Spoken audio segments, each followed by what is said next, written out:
Hi everyone, I'm Jack Fremling Raconteur. I hope that you're doing well. I'd like to share a few thoughts on My Struggle, Book 1 by Karl Ove Knausgaard.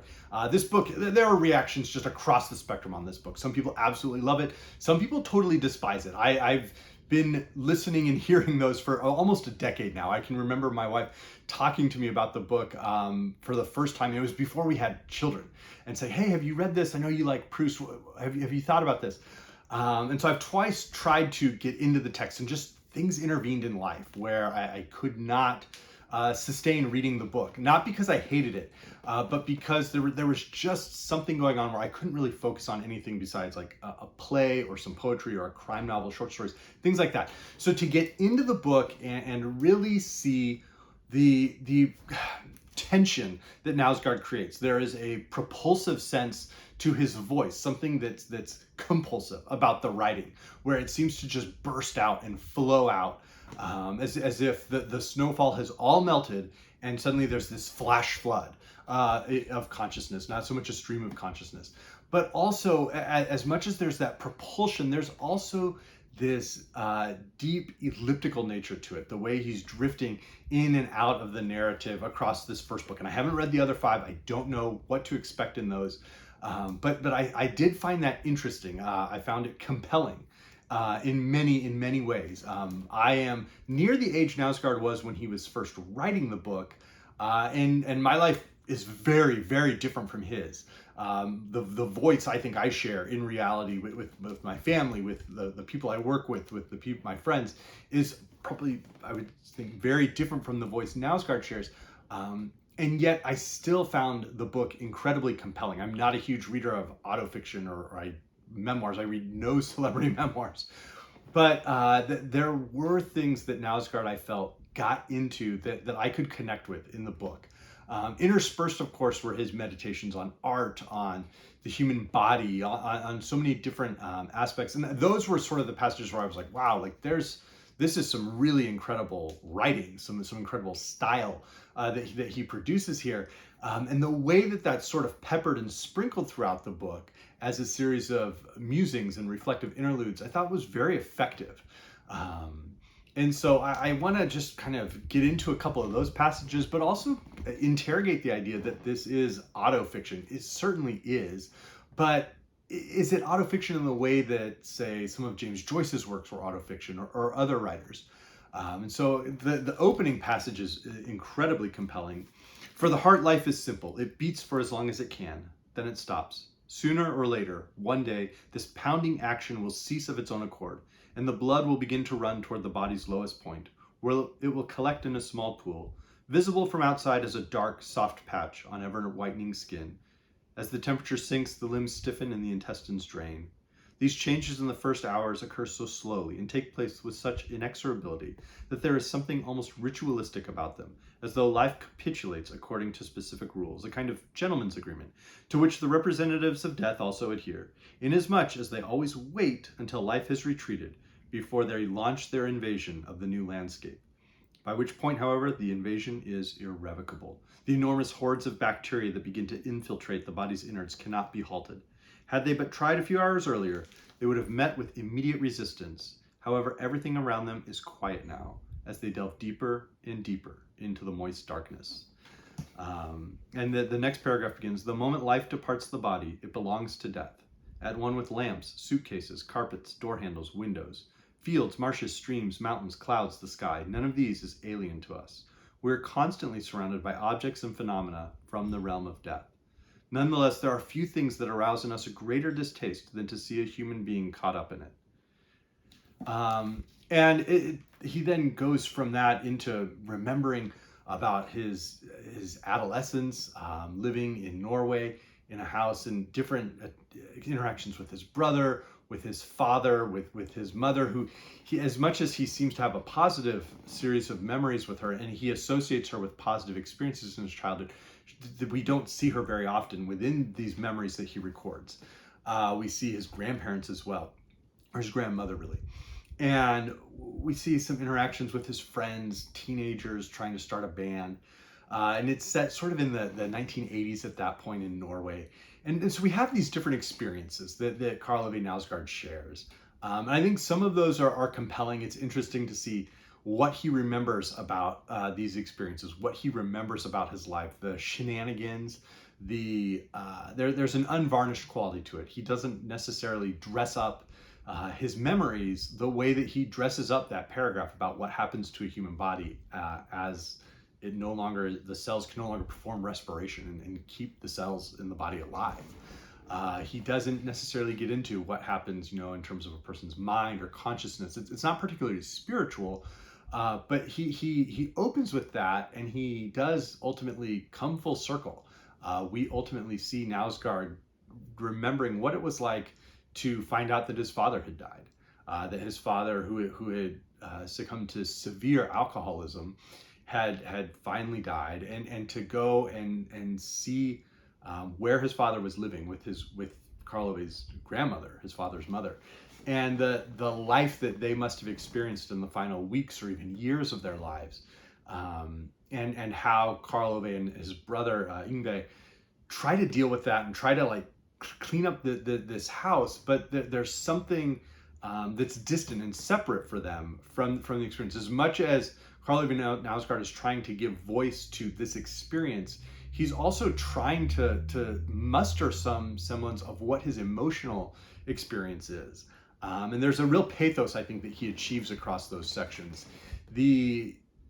As distant as his relationship was with his father, he's able to recognize moments of affection, moments that remind him of just how, as much as he is disappointed in the experiences he had as the son of this man, how much he is able as an adult to realize that his father had been leading an honestly miserable life. And I know people have talked about this being a narcissistic book or a self-absorbed book. People who I trust, like actual friends or family members who've read the book, have said, I thought it was totally self-absorbed. I'll be honest, I did find a level of pathos and a level of, I don't want to use pity in a patronizing way, but a level of Karl Ove Knausgaard being able to look at the life his father had experienced and not wish that on anyone.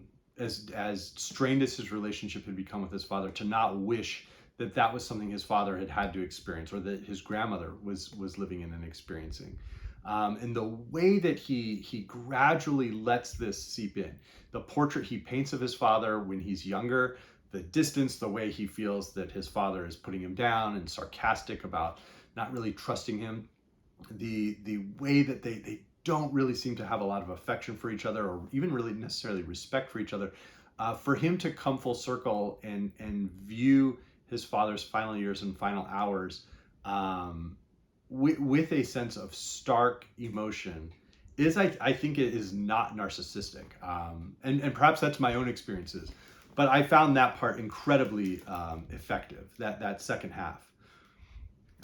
In terms of some other works, Karl Ove Knausgaard recalls this bit about as his father sort of he was separated from Karl Ove's mother and was dating someone else, and this mess and the way he was dressing. Karl Ove Knausgaard recalls himself as a teenager saying, "For myself, I was on the side of the soft ones. I was against war and authority, hierarchies, and all forms of hardness. I didn't want to do any sucking up at school. I wanted my intellect to develop more organically. Politically, I was way out on the left. The unequal distribution of the world's resources enraged me. I wanted everyone to have a share of life's pleasures. And thus capitalism and plutocracy were the enemy. I thought all people were of equal value and that a person's inner qualities were always worth more than their outer appearance. I was, in other words, for depth and against superficiality, for good and against evil, for the soft and against the hard. So shouldn't I have been pleased then that my father had joined the ranks of the soft? No, for I despised the way the soft expressed themselves, the round glasses, corduroy trousers, foot-formed shoes, knitted sweaters. That is, because along with my political ideals, I had others bound up with music, which in a very different way had to do with looking good, cool, which in turn was related to the times in which we were living. It was what had to be expressed, but not the top 10 chart aspect, not the pastel colors and hair gel, for that was about commercialism, superficiality, and entertainment. No, the music that had to be expressed was the innovative but tradition conscious, deeply felt but smart, intelligent but simple, showy but genuine kind that did not address itself to everyone, that did not sell well. It expressed my generation's experiences. Oh, the new. I was on the side of the new." And he notes a couple sentences later, Dad belonged to a different generation. And the thought that this generation would start dressing like Ian McCullough, start listening to British indie music, take any interest in what was happening on the American scene, discover REM's or Green on Red's debut album, and perhaps eventually include a bootlace tie in their wardrobe was the stuff of nightmare.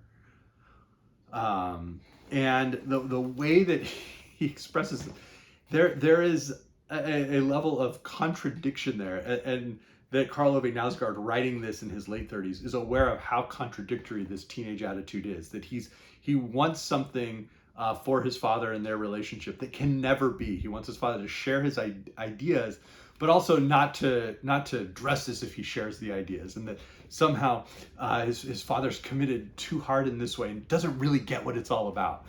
And it's so typical in terms of that generational response. I'm old enough now where the students I teach are really of a different generation from me. They're not younger millennials. They're a totally different generation.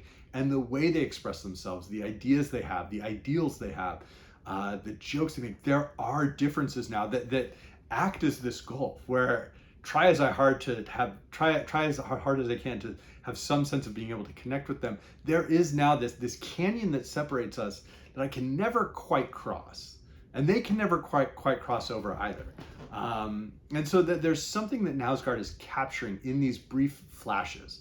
The details, I understand the book is not for everyone. The details about being in the forest or trying to figure out a way to get beer for some New Year's Eve party, and then manage to get out there through freezing weather with the contraband beer successfully, and what a disaster it is a mess. And it's probably, I think there are some who have said they find it very boring or tedious. But throughout the book, there are these moments where Knausgaard really does dig into this sense that there is more to life than just these memories and just these experiences. They shape us and they're vital, but there's something deeper going on. He notes, so strictly regulated and demarcated was life here that it could be understood both geometrically and biologically. It was hard to believe that this could be related to the teeming, wild, and chaotic conditions of other species, such as the excessive agglomerations of tadpoles or fish spawn or insect eggs, where life seemed to swarm up from an inexhaustible well. But it was. Chaos and unpredictability represent both the conditions of life and its decline, one impossible without the other.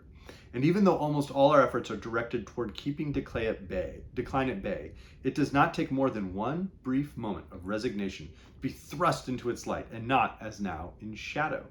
Chaos is a kind of gravity, and the rhythm you can sense in history of the rise and fall of civilizations is perhaps caused by this.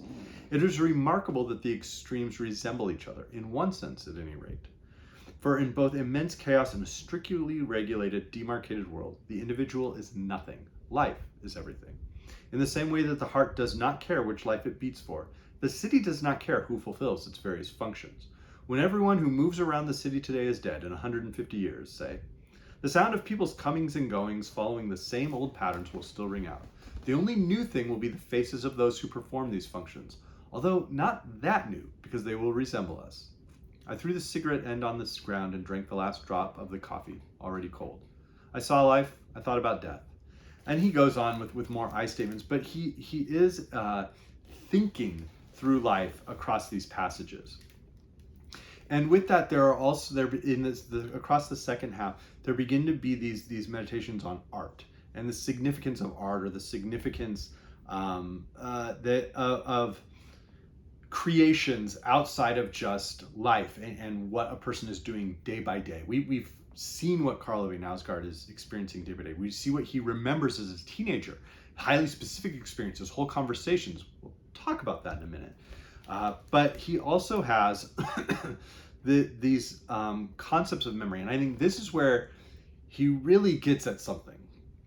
And it's I think there's an intention behind the fact that he's writing about the most recent events for the majority of there's a handful of pages where he writes about things that are sort of happening as he's writing the book, and I think that catches up eventually across the series. But within book one, most of the events are either taking place about just over 20 years ago, or about 10 years ago.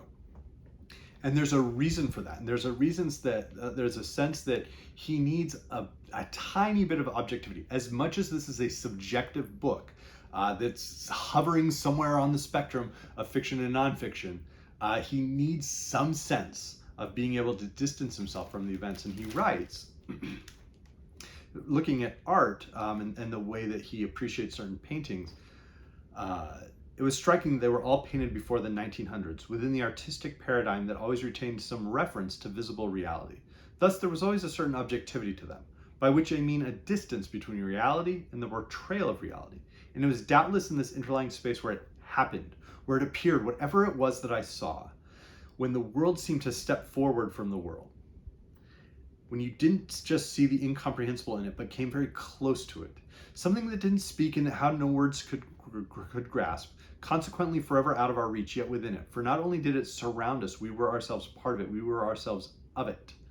And he gets at this idea of like the humanness that can be captured in art. And there's, I think, a sense that he's trying to do this in his book as well. He's trying to give some sense of humanness in his book. And that is where he takes this. He takes this into a sense of, I think, taking himself to one of his emotional crucibles. It is not the only one. I think that, from what I understand, book 2 is going to have another emotional crucible. I'm sure there will be others later on. But there is an emotional crucible at the heart of book 1, and it's one that numerous people have written about. This is one that goes back millennia. And it's the concept of, what does it mean when a parent passes away? What does it mean when a parent dies, especially a parent that you didn't necessarily have the best relationship with? It's a theme that has resonated across millennia. For Karl Ove Knausgaard, he's writing this, and that early passage about what happens when a body dies, that becomes the theme that he is really examining and exploring, is what happened to his father? What were his dad's final weeks like? What is he seeing and witnessing there in that house, and seeing when he goes and ultimately views his father's body and sees what has happened there and what is visible, and the way that it breaks his heart. It almost surprises him how much it breaks his heart. The conversations he has with his wife or his brother or his uncle about this, and how it's clearly affecting them is real, and it's honest. He notes at one point, he says, Dad was no longer breathing. That was what had happened to him. The connection with the air had been broken. Now it pushed against him like any other object, a log, a gasoline can, a sofa. He no longer poached air, because that is what you do when you breathe. You trespass again and again. You trespass on the world. And he seems to admit that he is one of those trespassing on the world, that the existence he has led, to say that about your father, or to say that about in a book that is considered autofiction, in a sense to say it about yourself, about your family, is a brutal way to view reality. It's a brutal way to view the world, and that he's trying to express this sense is I think the real heart within my struggle. In terms of autofiction, and I don't read enormous quantities of it. I have several that I'm going to talk about here, but I don't read enormous quantities of it. But I think that one of the things he notes is he recalls an interaction he had, and then he goes, why did I remember this so well? I usually forgot almost everything. People, however close they were, said to me, and there was nothing in this situation that suggested this would be one of the last times we would meet. Perhaps I remembered it because he used my name. It must have been 4 years since I had heard him last use it. And for this reason, his words were so unexpectedly intimate. Perhaps I remembered it because only a few days earlier I had written about him, and with emotions that were in stark contrast to those he had evoked in me by being friendly. Or perhaps I remembered because I hated the hold he had over me, which was clear from how I became so happy about so little. Not for anything in the world would I lift a finger for him, and be forced into anything for his sake, neither in a positive nor in a negative sense. Now this show of will was worth nothing. And he's recalling this interaction with his dad, but he's also he's recalling this at the end of several days in which he is desperately trying to clean up and put a sense of order to the house his father died in. and to try and clean up these last messes. And it's a place of squalor. It's heartbreaking to read about this location, and the smells, the objects that are there, the work that Karl Ove Knausgaard and his brother are doing to try and reclaim this space from a sense of darkness and despair. And to admit that how deeply he did not care for this, his father and their relationship, but then to go through that. There's a pride, there's an arrogance to how he reacts, but there is also this recognition of heartbreak that I think comes through the pages and makes this a very effective book. So if you've read the series, let me know which one is your favorite. I do plan to continue. I am gonna dig in and read volume 2 at some point. I know a lot of folks have mentioned Proust, like Knausgaard is some more postmodern or 21st century version of Proust. There are huge differences. Proust, there is a sense that they both are writing aspects of their lives out. Proust dresses his up more. His language is far more ornate, and but there is this running sense to both of them where they just both flow out and burst out with language. Proust's vocabulary is perhaps a little bit more expansive. His sentences can be denser and more elliptical, but there is a comparison there.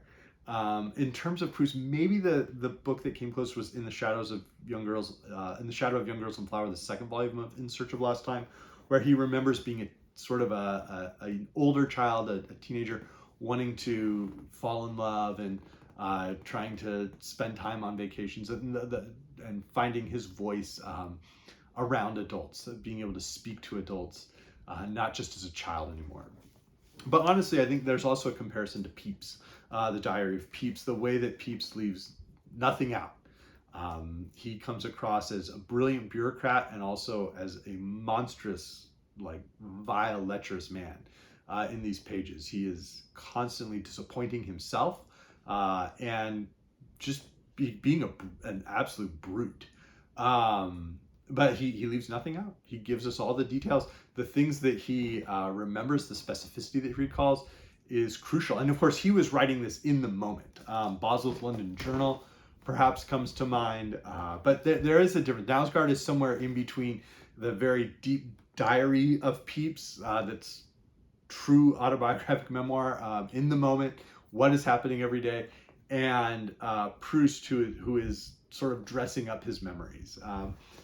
And as I mentioned, I do plan to read book 2, and there is a long sense of autofiction and explicit memoir across the ages. Certainly, Augustine's Confessions are one of the seminal works of him remembering his experiences and writing them out for a purpose. There's a mission to Augustine's writing, and I'll link my video on the Confessions in the description box below. With fiction, James Joyce's highly autobiographical writings, whether in Dubliners or Portrait of the Artist as Young Man, even in Ulysses and Finnegan's Wake, there's deep autobiographical elements there that come through. Other writers who crafted autofiction include Thomas Bernhard with Wittgenstein's Nephew, or Annie Ernaux's oeuvre is almost explicitly autofiction. And Philip Roth had plenty of autofiction, but I think one of his finest books is Patrimony, and the way that deals with his father's final year in great detail, and Roth's trying to sort of deal with that and deal with what it means to have lost both of his parents ultimately, and the heartbreak that a man who constantly was setting himself up as this avatar of wit and fierce humanity, the way that he is broken down in those moments reveals a very different writer from the novels that he wrote. A writer like Frederick Exley with the Fans Notes, which I don't see a lot of people talking about, but I think that one's worth a read. Other writers who wrote explicitly autobiographical works would be Nabokov with Speak Memory, Richard Wright's Black Boy, which is one of the best autobiographies I've ever experienced, or somewhat hilariously, The Meditations of Marcus Aurelius, which always seems to be making the rounds. A couple of last comparisons. One was The Stones of Summer by Dow Mossman. This book sort of had a resurgence about 20 years ago.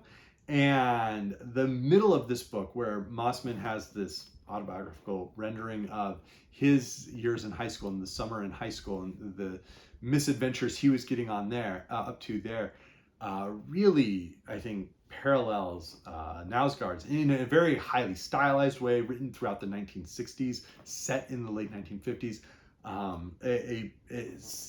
Written sort of at a remove of about 10 years from the events themselves.